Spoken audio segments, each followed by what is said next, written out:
Temperaturat e larta që kanë përfshirë vendin ton paraqesin rrezik të shtuar sidomos për të moshuarit, fëmijët dhe personat me sëmundje kronike.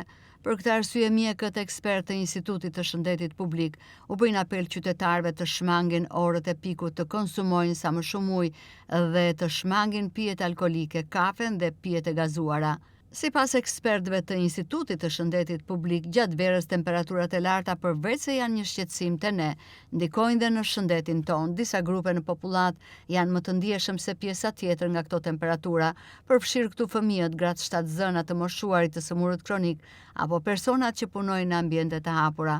Për këtë ata këshillojnë kufizimin e daljes në orët e pikut 11 deri në orën 18, qëndrimin në vende të freskëta, mbajtjen e trupit të freskët, të vishen njerëzit me rroba të lehta dhe ngjyra të çelta, ndërkohë që sugjerohet që kur të dalin të mbajnë syze, kapele dhe ujë me vete.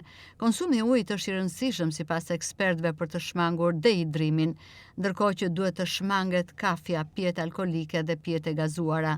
Konsumimin sa më shumë të frutave, me pak kujdes dhe me disa masa mbrojtëse, ekspertët thonë se qytetarët mund të mbrojnë shëndetin e tyre.